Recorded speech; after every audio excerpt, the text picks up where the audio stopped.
Ladies and gentlemen, we have with us arguably one of the best minds in HR and corporate communications in the country.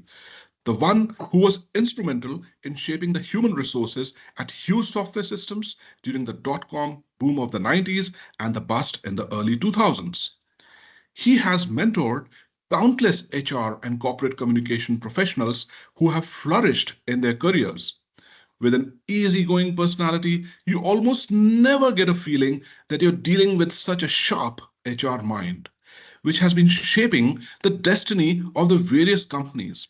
He truly knows the art of living.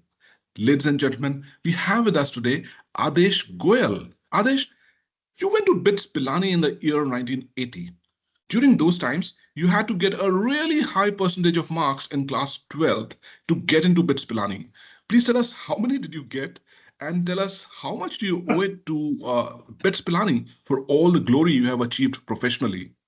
Yeah, so good to connect with you, Prashant, after so long, and I would say an old friend who's still young.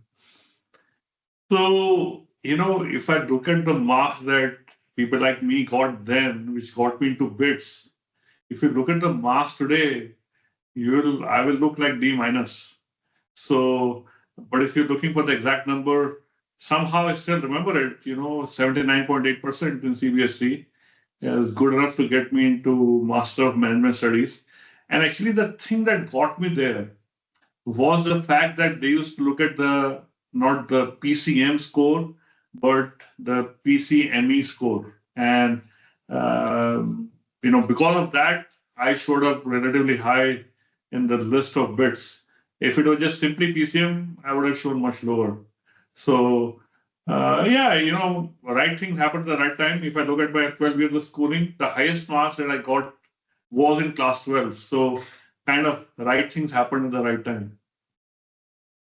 And you talked about bits. I think bits was a great place to be because first of all, it had that easygoing culture, which is more somewhat American, but still Indian and egalitarian. You had no attendance, for example, no requirements to have a certain type of attendance for you to show up eligible to give any test, etc.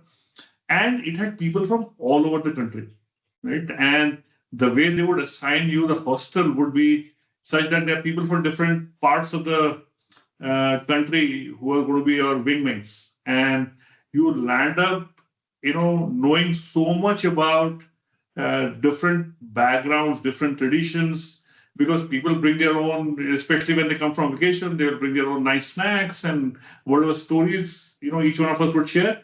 So I think that a really good, easygoing environment, so much diversity, it forces you to also be totally independent, right? And I would say even interdependent. So like I used to have the habit of taking very detailed notes in the classroom, right? But I would never read it because for me writing was a way to make sure that I was focused in the class, right? And nothing more than that. And maybe it used to go into my brain a little bit.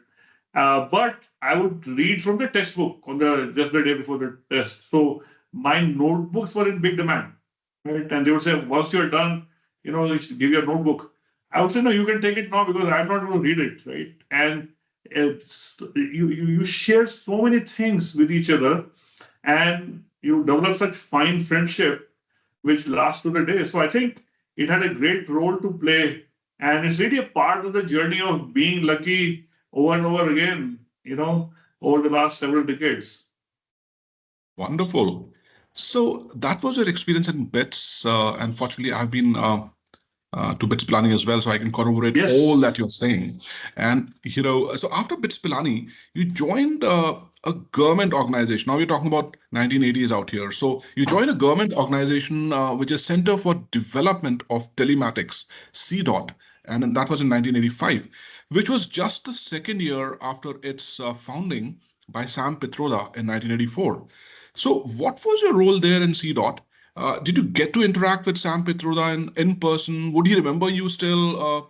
After all, you worked there for 7 years till 1992. So tell us something about those glorious years of CDOT, where the seeds of the telecom revolution in the country were sown.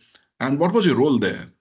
Yeah. So, those were the mid 80s where the only way a company can advertise their job would be in a newspaper ad. And the only way you will get to know if a job is by looking at that ad, right? And I responded to that ad. And the reason I was looking for a job was because, my batch and my previous batch were the two transition batches going from 5 year to a 4 year program because 10 plus 2 was introduced right by CBSC. So we were two transition batches, which are 4.5 years old. So we were out of sync with the campus cycle. So we actually didn't have any campus interview at all. So the bits actually organized some interviews while we were doing practice to school in Delhi, for example, right? But they were all offering sales job or a programmer job, and I was not sure what I wanted to do, but I was sure that I didn't want to do that, right? Either of the two. So I responded to this ad, very nice ad, simple. And we had a day long interview, 7 rounds. And it was in what was then called as Akbar Hotel in Chanakyapuri, Delhi. And actually, when I joined, a few days after that, I realized my boss is going to be Sam Petroda. So my first role there was as an executive assistant to Sam Petroda. And I think in the nearly 3 years that I worked with him, uh, perhaps I got a learning of lifetime. And he was truly, a remarkable, one of the most visionary, intelligent, great human beings that I have known. And yes, lucky to be in touch with him even now. And my daughter and son-in-law live in Chicago, so when we go there, we actually go and meet him. So we are in touch on a regular basis, and it was great to work. And although it was funded by the government as an autonomous scientific body or society, it was not being run by the government. So it had a 3 year structure. So there was a governing council which consisted of people like Professor M.G.K. Menon and others. Then there was a steering committee which had the secretary of Department of Electronics, etc. there, and then there was a board, right? So we were not really part of any ministry or etc. etc. So it was perhaps at that time it was the organization with the finest culture in India, which is what you find in best tech companies today. So we were very, very, very lucky to get in there at the time. And yet, in 1992, you turned your back on CDOT and joined Hughes Software Systems as the Chief of Human Resources. So, why did you leave CDOT? Was it the sort of disillusionment of working in a government organization, or was it a fat paycheck from Hughes, or perhaps both? I would say both. Typically what I've seen is there's either a push factor or a pull factor, or sometimes both. I think for us, or at least for me, the push factor was that the vision and the mission of CDOT had started to become a stale a little bit, right? And there was more involvement of the government departments there, and the leaders had totally changed. Sam Pittore had gone to work with the government of India. The initial board members had retired, and the new way of thinking really was not in line with what I thought was the right thing to do. So initially we tried to, uh, you know, create some change, but that didn't work. So, one day I was actually having a really bad back. I was on bed rest, and I got a call from two of my best friends, Bao, Manoranjan Mohapatra, and Manoj Sood. We were all working together at CDOT, and they said that we've just come back from an interview, and looks like we're going to get a job there, and they're looking for a HR lead there. So we have given your name. So we have fixed your interview, day after. I said, man, I'm on better. He said, we know, but so anyway, I wrote a CV, just that, went for the interview, and the three of us landed up joining together, more or less. And that created a very, very exciting journey of 16 years there. Absolutely. And then you had such a ride in Hughes. Arguably, those were the best days of your life. As the proverbial song goes, summer of 69. That was, of course, 90s. Tell us a little bit about your journey in Hughes, some of the interesting people you mentored there, and some of the challenges you faced as the organization grew from a Hughes Network Systems subsidiary to its own product making business, went through an IPO where perhaps you made your big money, and then even getting acquired later.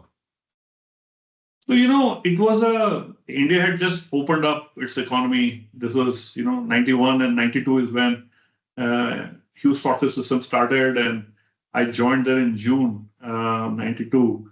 Uh, Perhaps the 34th, I think my employee number was 1034. So, early days, very exciting. Anil Sharma was the CEO.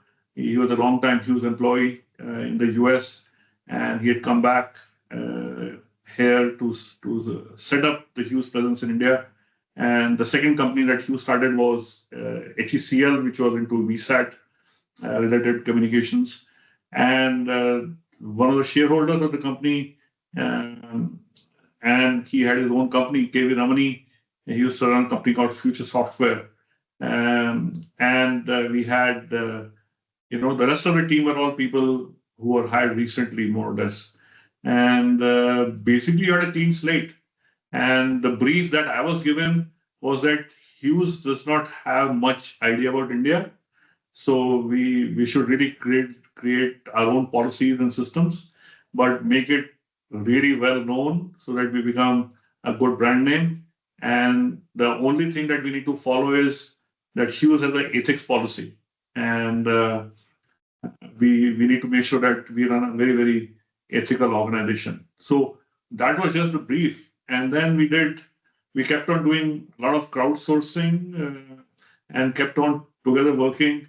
The initial what to say foundation and the roots were laid by the Hughes leaders like Pradman Kaur, Pradeep Kaur, Anil Sharma, and others. And we kept on building on it for a time. And in 16 years, I did perhaps uh, 8 or 9 different roles, and very, very interesting. So if you're looking for some type of story, I can tell you one that we used to go to.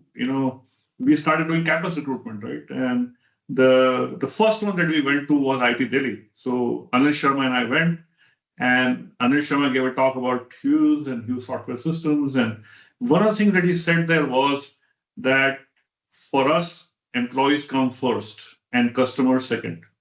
And I had never heard him say that. I was in the company only a few months, 4 or 5 months, I think, 3 months. And I never asked him about this, then, but later on I asked him, and then he explained me his philosophy.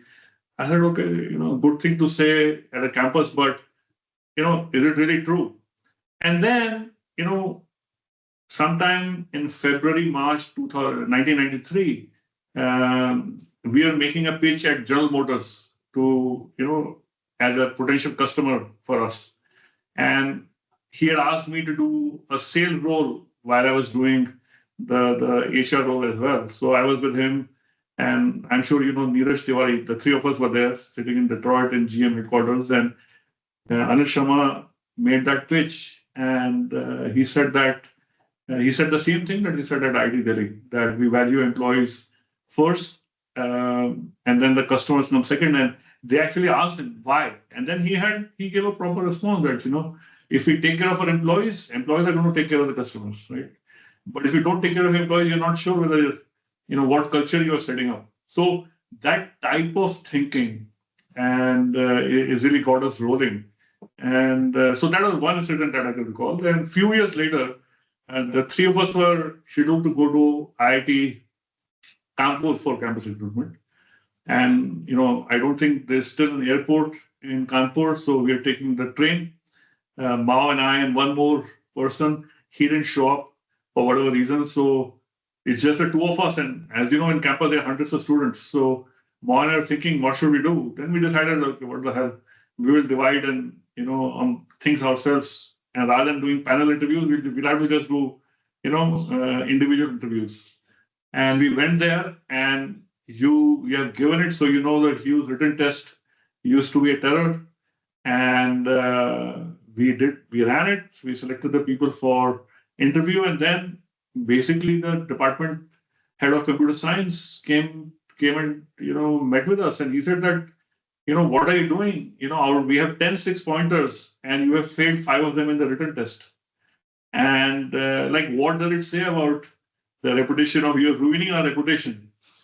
And so, the point is, our test was designed to not select people, right? And somehow people who got through were the ones we used to hire really bright people. So uh, we were a bit very very young, and so we were a bit pompous about Hughes and this and that.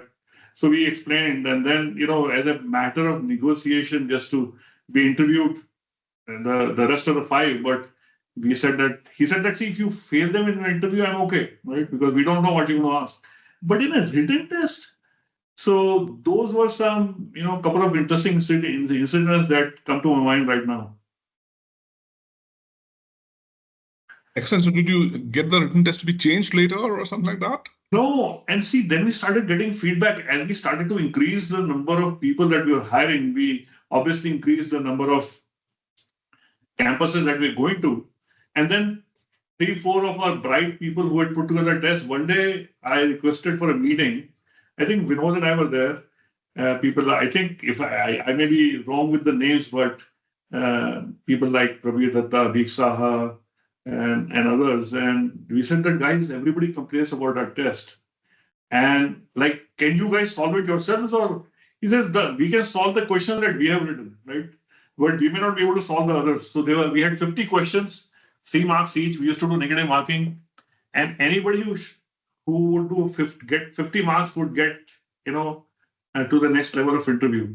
And I don't remember anybody ever crossing 60. So it was like a crazy test, right?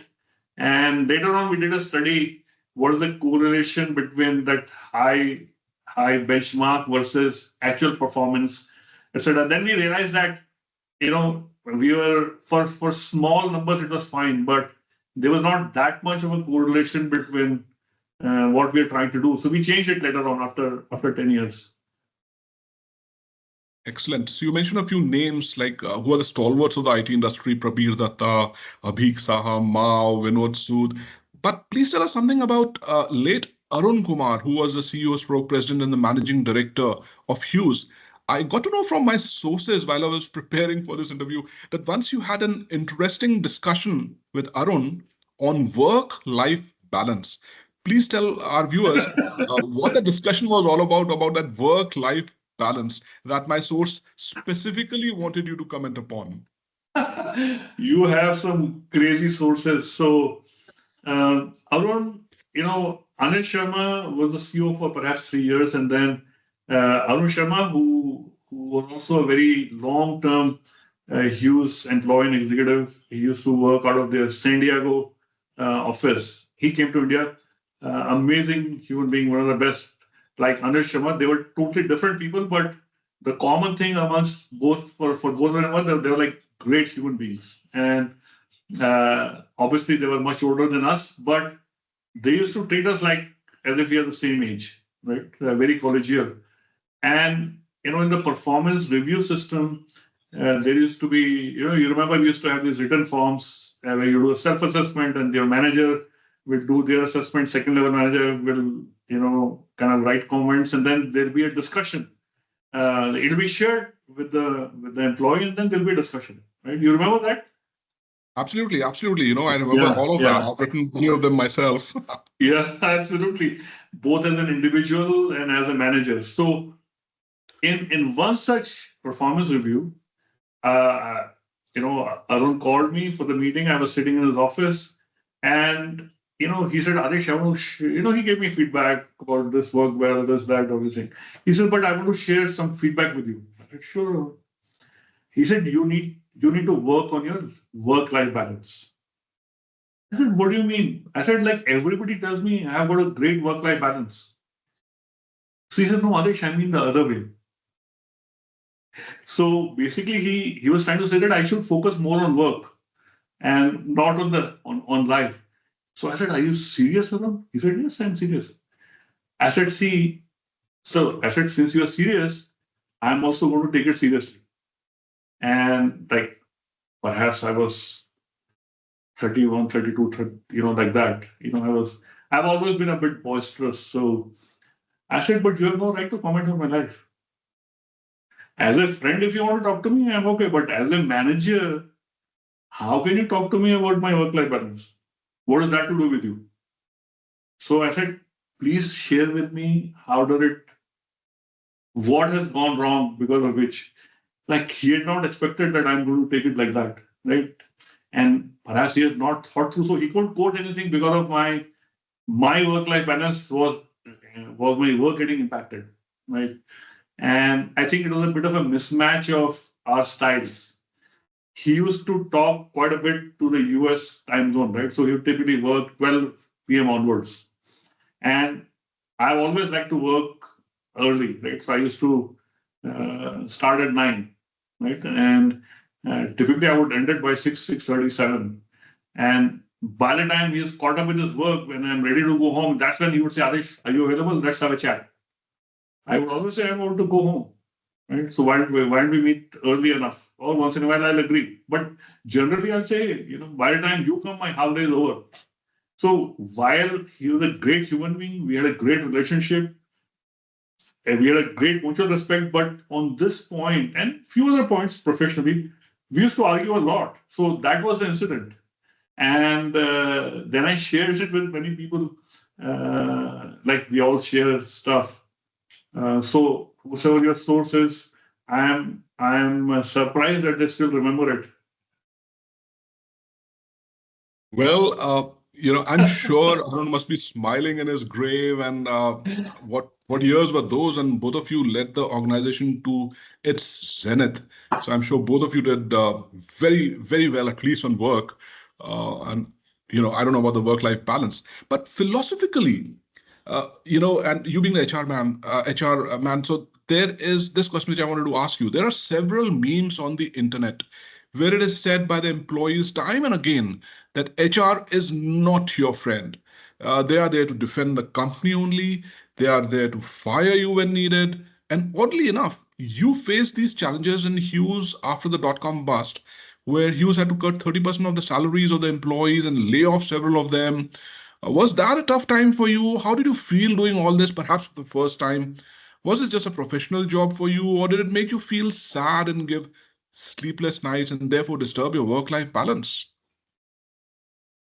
See, that was a really tough period for everyone and certainly for us because the dot com was suddenly removed all the demand.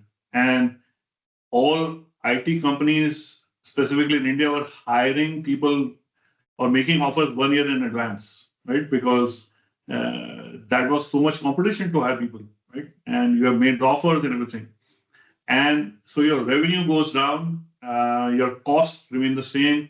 And, I'm not tracking it right now, but about 50% of your uh, cost at the time used to be in the staffing cost. And obviously it got impacted and we had to do something about it. So what we decided to do was that we didn't want to cut salaries, right? So we came up with a formula that employees in individual roles, they will give up 1 week of this 1 week salary in a year. The middle management will give up 2 weeks of salary, right? And the senior management 3 weeks, and the top management 4 weeks, right, including the CEO. So when we presented this to the people, obviously it's a hard thing for everyone, but because the senior people were taking a much bigger cut, it became easy for us to to solve this problem. And you know, when we suggested this, I was inspired by Lee Iacocca, right? That book where when he was in Chrysler and they were doing union negotiations and they were getting a lot of pressure and salary negotiations with the union was not going anywhere. He reduced his salary to $1 a year, right? And when he did that, he got the moral ground to then ask for better concession from the unions, right? So that was one thing that we did. And for the first time in my life, and I think perhaps 100% of the managers of Hughes software system at that time, we had to do workforce reduction, right? And I'd never done it. And we actually, those were perhaps the worst days, even when I look back, to let a person go and then I had to lead it because HR lands up leading stuff like this, right? Hiring and reduction. So we developed training programs for the managers and this and that. We said, this is how we're going to treat people. We'll give them a severance package and this and that. And very, very tough days. And because the environment and culture was so personal, two people showed up at my home with their parents. And, one of them was married with his wife and children, his child, basically saying that what are we going to do? Right. And so it's not just at office, but you also had to deal with it at a personal level, right? So then, like you have no experience in doing it, but you use your good sense and be as compassionate, as kind, and supportive as possible. That was certainly a very, very tough period, Prashant. Yeah, I'm sure it was, and well, we all came out of it. There was also a time when Hughes started its own BPO and a BPO business, and you were made the CEO of Hughes BPO business. How was it different to operate there? Because the workforce there was, I remember, remarkably of a different culture and energy compared to the engineering workforce. And do you think it was a good or a bad strategy for Hughes to dive into the BPO stroke call center business? So it was a pretty longish and pretty intense debate and discussion whether we should do it or not because we were a part of an industry, right? And the industry was not just looking at software.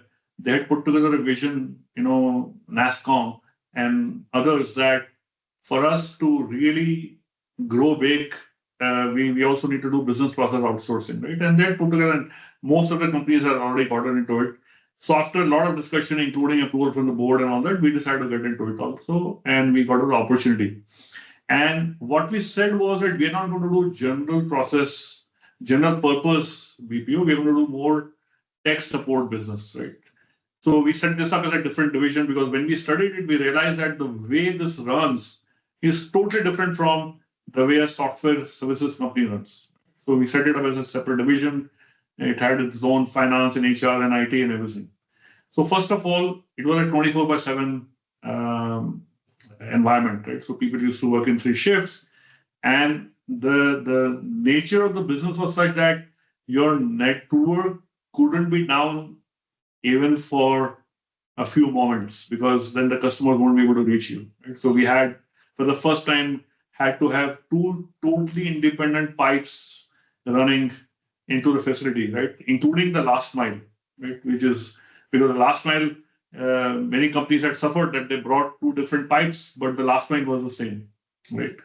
And then, you know, in the software business, you have deliverables every few weeks, and at that time, every few months. Here, the deliverable is every minute.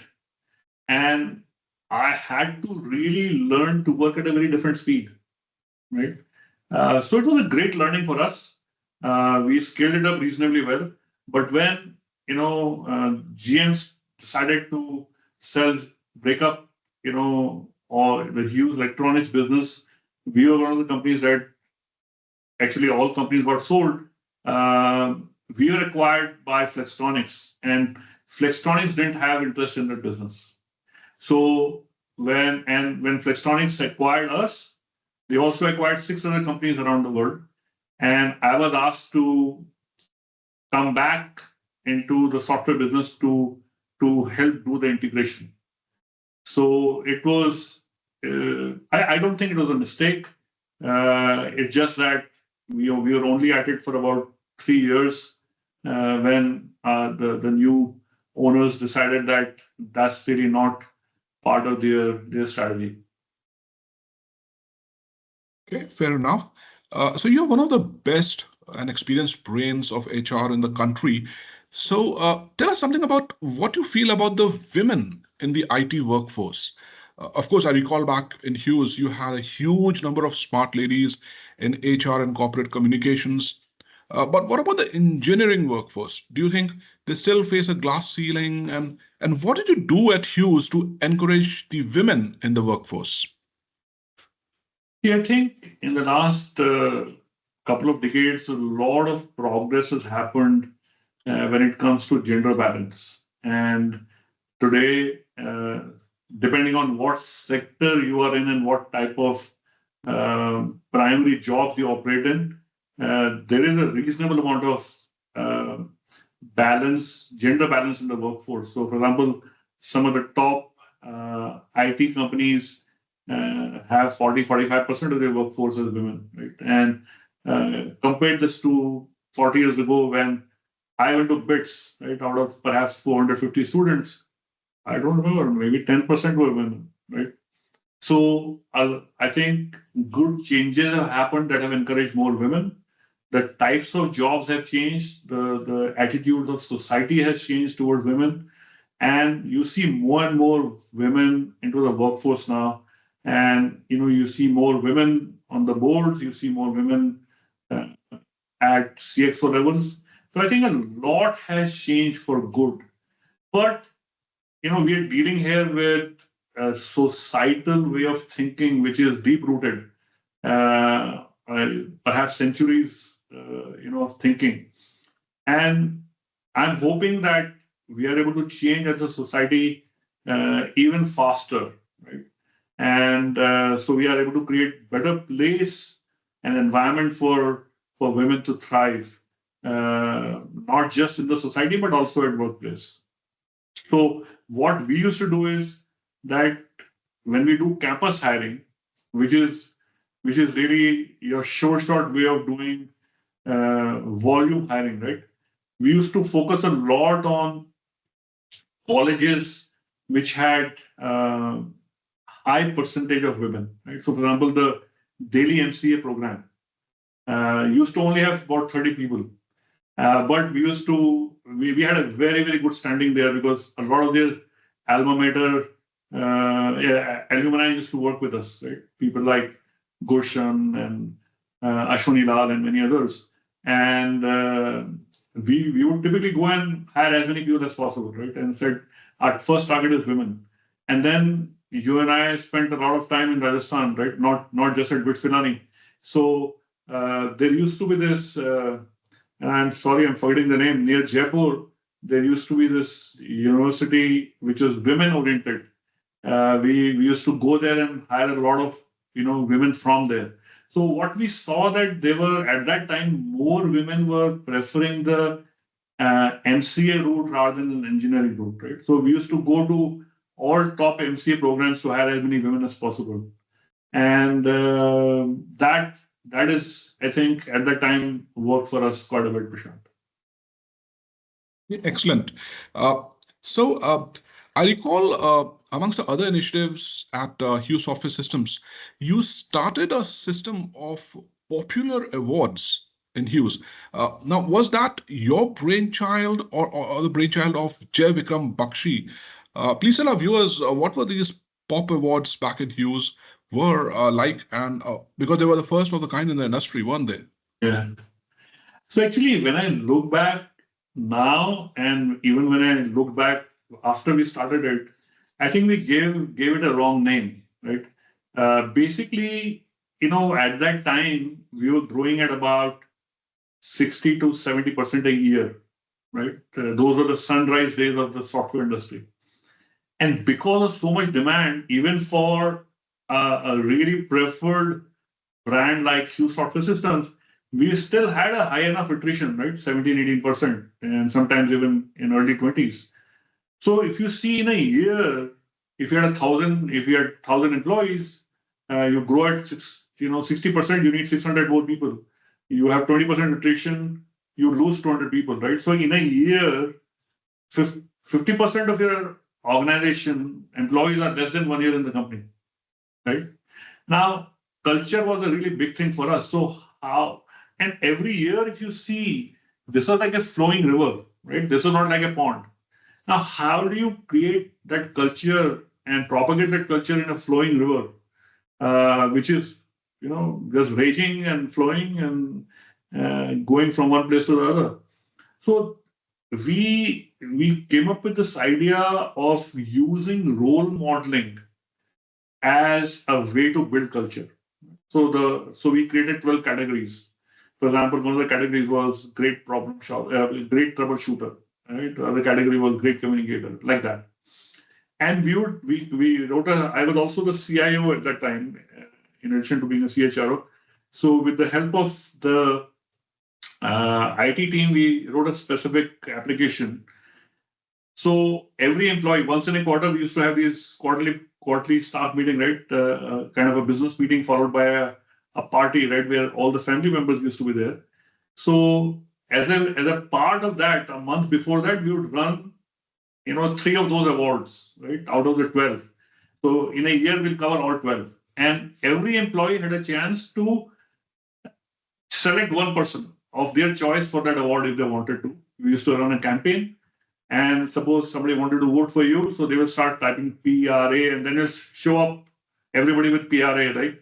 And then you can select your person, and say why are you selecting that person for that award, right? You write some text, and the system will automatically send the mail to that person that somebody voted for you for this award, and here is what they have to say about it, right? The moment the award is the vote is cast, but nobody will get to know who voted for whom, right? Because we did that because we wanted to create, take away the biases in the system that you scratch mine and I'll scratch yours type of thing, right? So nobody knows who voted for whom. And then on the QSM day, we would present for each award who are the top 25, right? And then we would also say who are the top one, two, and three. So what we were doing was creating opportunities for catching people doing something right, right? And recognizing them for it. So when large number of employees participate in a thing like this, appreciating something which the company values, you are now building the culture, right? And then you are recognizing every instance, and large number of people are doing it. It's not the manager, right? Everybody has the same vote. Aram Kumar also had one vote. Right? He didn't have five votes. And basically, then we started getting these people to also do role play. Right? So suppose somebody won a Great Leader Award, we would get them to be the facilitator for the leadership training, right? So we really used it to propagate and strengthen the culture as we were growing rapidly and newer employees were coming at a very, very rapid pace. So popular awards, I think, is a bit of a wrong name for it, but there used to be, in the film industry, two types of awards at that time. One was selected by jury and one was by popular vote. So we took the name from there because we didn't want the jury to select. So that name was inspired from there. So everybody understood at that time. But when you look back now, popular means slightly different. Does that answer your question? Oh, absolutely. And I think the operative line is catching them doing right. And Absolutely. that's so beautiful. But I want to catch you on something, and I'm not sure whether it was right or wrong.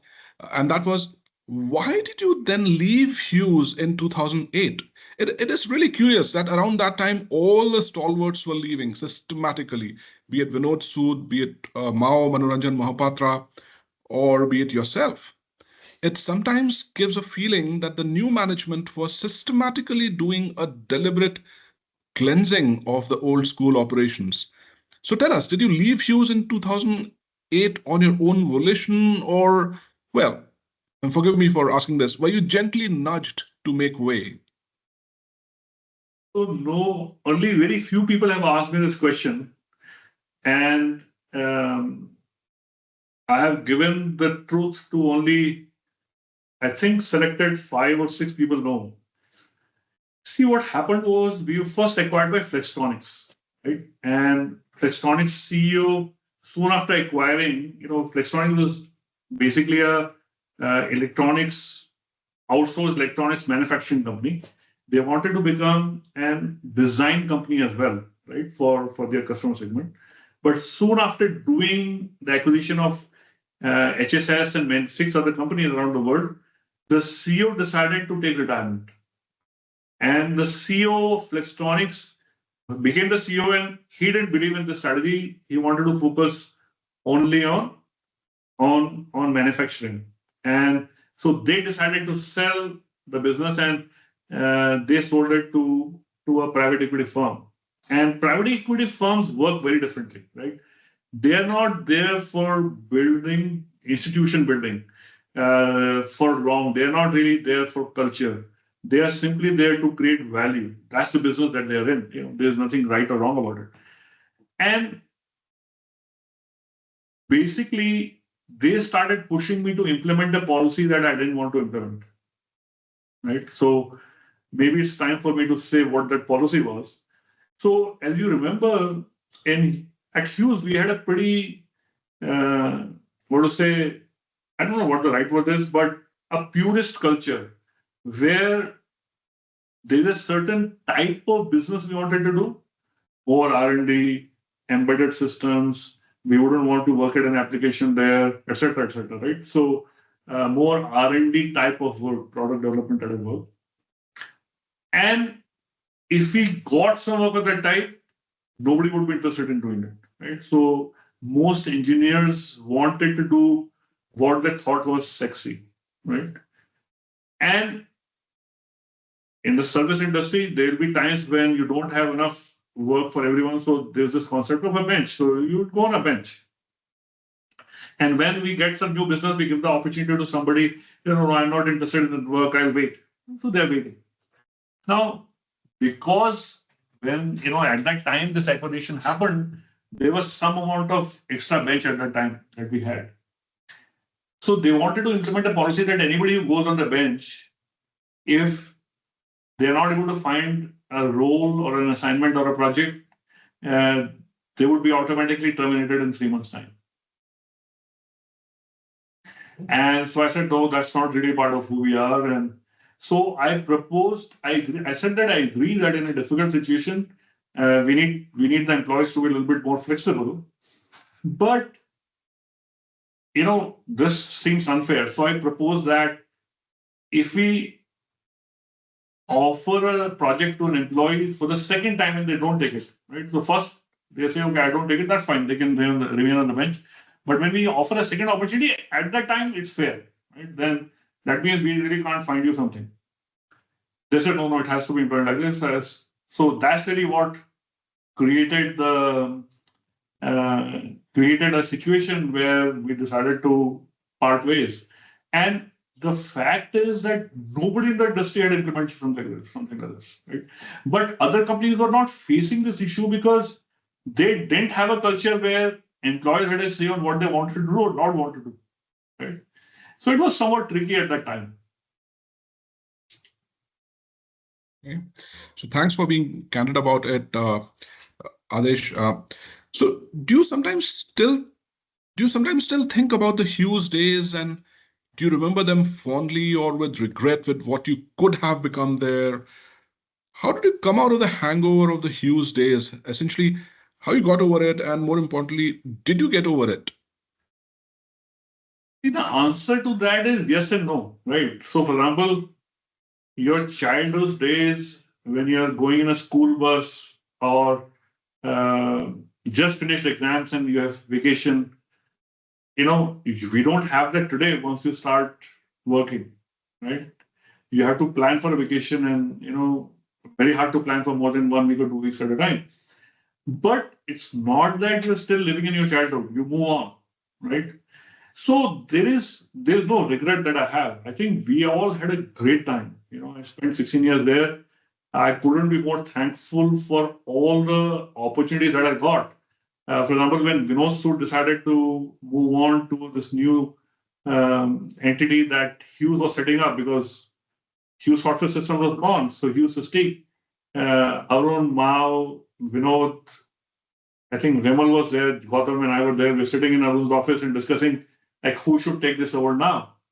And Arun was telling Vinod that we are in this problem because you're leaving. If you're not leaving, we won't be in this problem. So Vinod started laughing. But anyway, then Vinod suggested that Aadesh, why don't you take over this job? I said, yeah, okay, I'll take it over. I didn't say, didn't even think about it.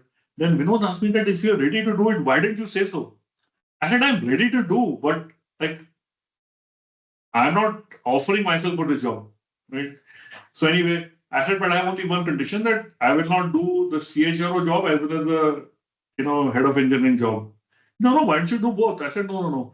So then the decision was made that we'll hire a new CHRO and Gautam will become the interim CHRO and I'll move into this job, right? So I think the opportunities that I got were just so phenomenal because we're working in a company of great culture, amazing people. There is absolutely no regret because the most important thing is there is so much learning and the friendships continue to the day, right? And it's quite amazing, what we were able to do. And when I look back in my career, the same thing happened at CDOT. And in a way, I experienced something similar at Tata Communications. So no regrets. Excellent. I never knew that you were offered the head of engineering role as well, and And I from did that for 2 years. Yeah. that's extraordinary. I mean, an HR head going to the head of engineering and was offered actually both. That I don't think so. We have a president in the country or the world like that. But post Hughes, you had a sort of a checkered career after Hughes, where you tried several things according to your LinkedIn profile.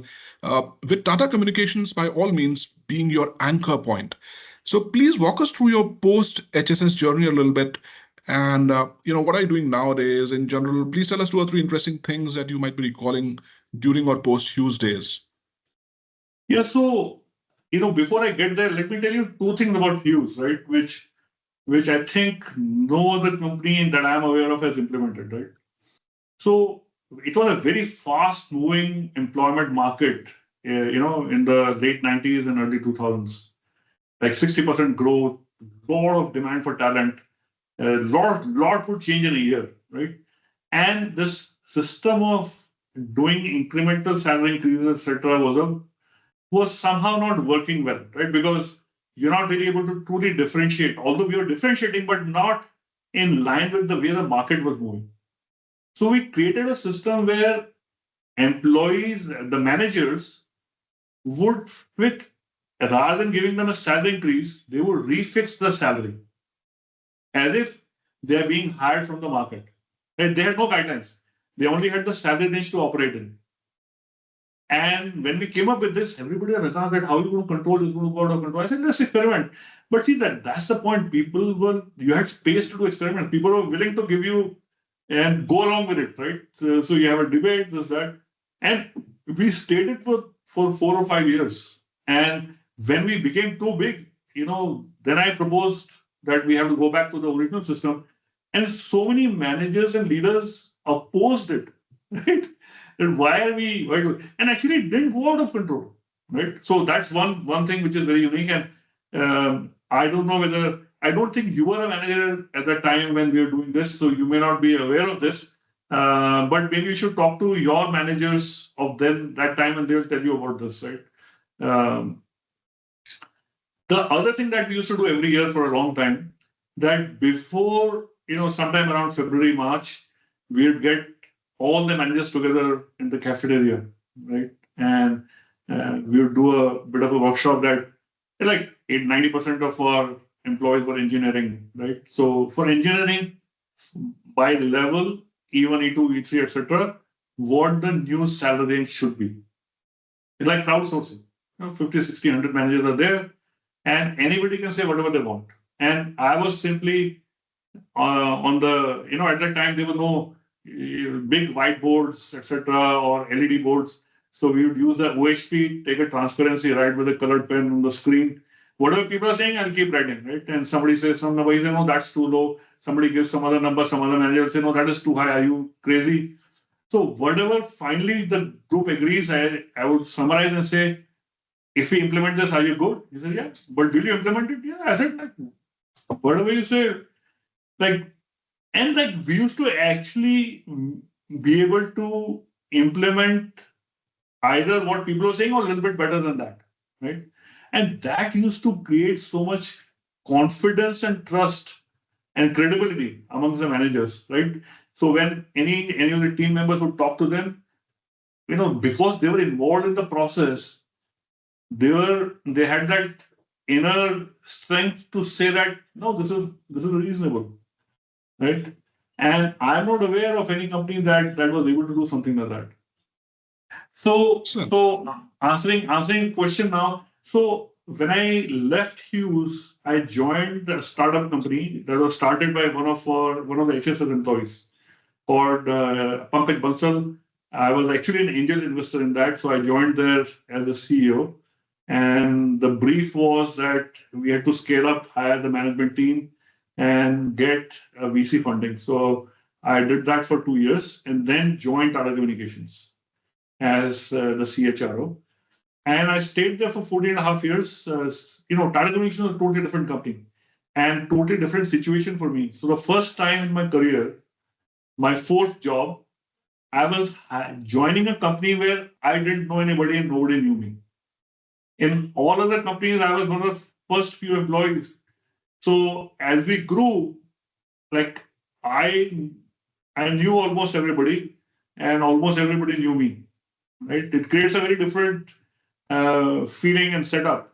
And now you have like 5,000 employees in some 30 plus countries, and you don't know any one of them, right? So very like I had to really learn a lot, and going from a technology industry sector to a service provider telecom sector was the way the business runs and imperatives are totally different, right? Although they use technology, but the way they operate, the way the business operates is totally different. So I had to do a lot of new learning, and over time, as I've always been lucky.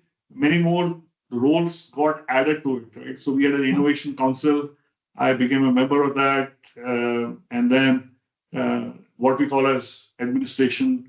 Uh, that came in supply chain management, sustainability, CSR. One of our businesses, which was related to payment solutions, reported into me. So it became a bit of a portfolio of multiple roles.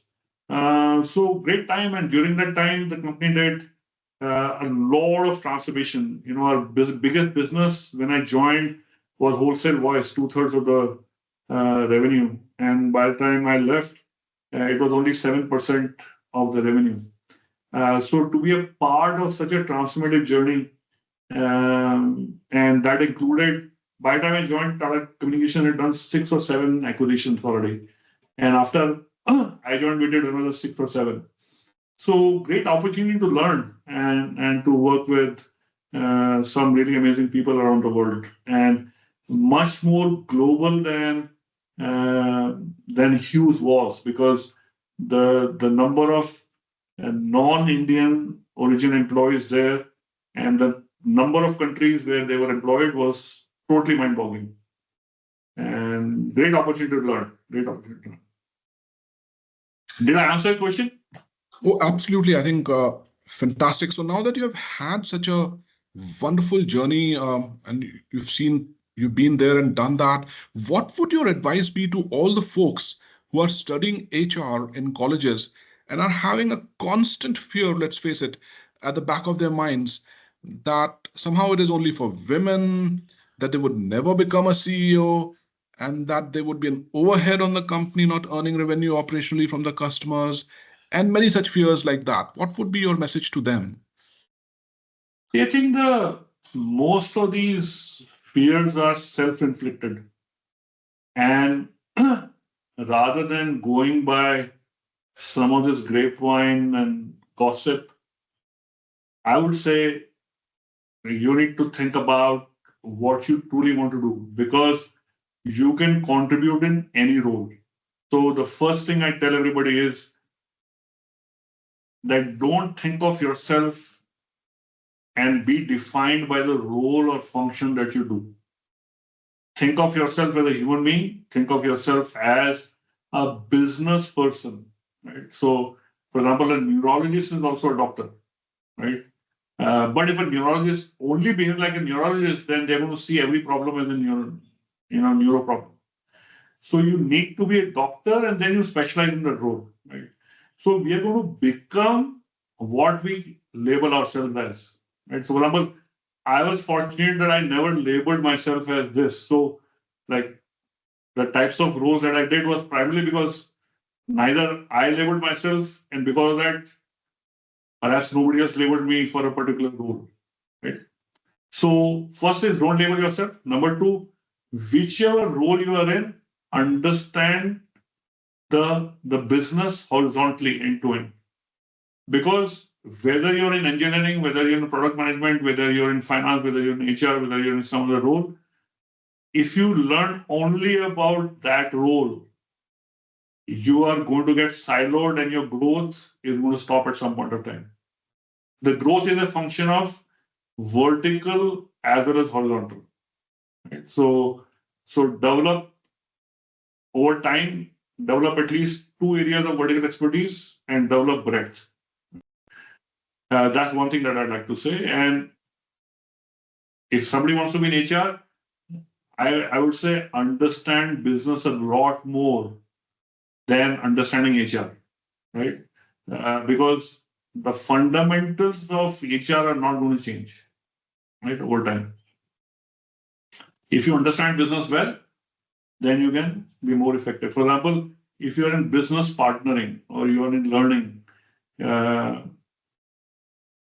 you know, suppose there are 40, 50 job families. One of the job families is engineering, and within engineering, it's 6G or 5G, right? Or cloud computing.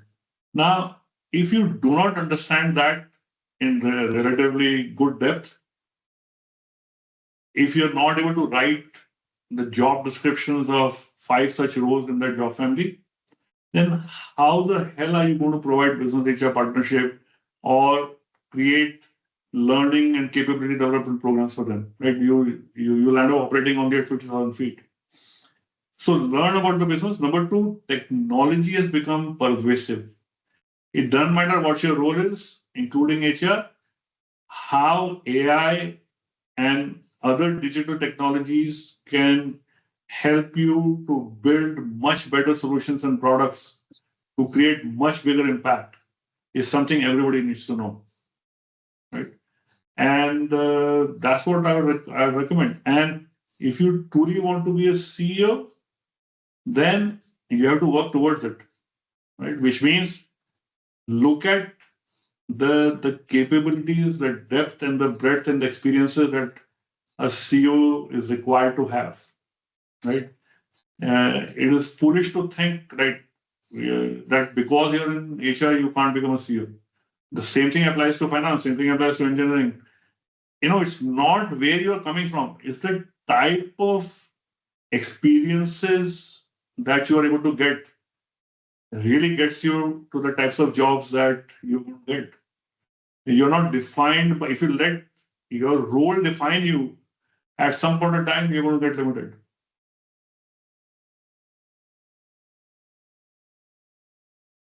Right. Thanks for that, Aadesh. I'm sure these are pearls of wisdom constituting your HR masterclass, no less. Now, switching gears, please tell us something about your personal life, your relationship with the Art of the Living program. How's your family doing? What are your hobbies, and what is making you happy and content these days? So, my wife, Vandana, she was an independent businesswoman. And this is around the year 2000. And I used to share that the type of training program that I've done, this, that, and like being an independent entrepreneur, small scale, you don't get opportunities to do the programs, right? Training programs. Today you can, but at that time, 25 years ago, no, right? Because you won't have access to any public program like that. So she came across at a grocery store something on a living course, and she asked me. I said, I have no idea what this is. So she landed up doing it, and it was kind of life changing for her. And so after a few months, I decided to do it. And so I did that in December 2000. And since then, I have been a student and a practitioner. And later on, I became a teacher also because I felt that if you want to continuously remain a good student, then you need to be practicing more by teaching, right? So if you say something in a class, and if you're yourself not practicing it, then it is going to pinch you somewhere, right? So it makes you a more sincere student. So it's been kind of life changing for me. I've done roles that are 24 by 7, spread across 40 countries, a lot of travel, and somehow practicing Sudarshan Kriya, Pranayama, meditation, yoga every day, about an hour every day. Somehow it helped me to go through without really getting stressed. And the second thing is, I like to say I have about 4,000 people in my contacts, and about half of them are people I've met in Art of Living, and the rest, the rest at work in the 4 companies where I worked, and the rest, obviously, fewer people, much fewer people in school and from college days. So it's been life changing for me, and I continue to be a teacher, a volunteer, um, and contribute in whichever way. Uh, my wife and I live here in Gurgaon, in Palan Vihar, and we've been here nearly more than 25 years. Our children have grown up. Many of the old timers have seen them because we used to have these quarterly parties, Diwali party, and everybody would show up. And for example, I met with one of the, all you and I, and he shared the same Bits Pilani alma mater, Mansoor Ali Khan. He moved from he did practice school, then joined in Gurgaon, then moved to Bangalore, and then he switched to sales. He was in HR earlier, then he became entrepreneur. So I met him in San Francisco a few weeks ago, and he, my son was also there, and so he was calling him by his pet name because that's the name he knows. Uh, so great friendships. And so our children, my daughter, she is married, she and her husband live in Chicago, and our son lives in San Francisco. So yeah, having good time. And after retiring, I'm now still doing things that I'm passionate about. So advising HR tech companies, doing some leadership development and coaching work uh, with one large fintech company, and I'm just about to start doing uh, technology strategy for a very large uh, business group for HR, technology strategy for HR for that. So that, and some amount of teaching and community service. So uh, I hope to be able to continue to do that and keep making some difference and keep having a good time. And this conversation itself is a great time because if you remember, I'm sure you remember, as I remember, you and I used to have a lot of banter about different topics, teasing each other when we were working together. So I still keep doing that, and people keep doing that with me because that's what makes it special. Fantastic to hear all about what you've been doing, Aadesh. Clearly, you're happy and content, and that's wonderful to know after such a big and long career journey. But, ladies and gentlemen, we have been talking to the HR man of India whose life and career has inspired a generation. I hope he writes a book on his memoirs sometime, and it will be such a treat to read it. Ladies and gentlemen, we have been listening to the wonderful Aadesh Goyal. Thank you very much, Prashant, for reaching out, and we need to now meet in person and pull each other's legs and hopefully, you know, make each other an inch taller. Would do that. And thanks once again, Adesh. Thank you, Prashant. Good luck. Thank you.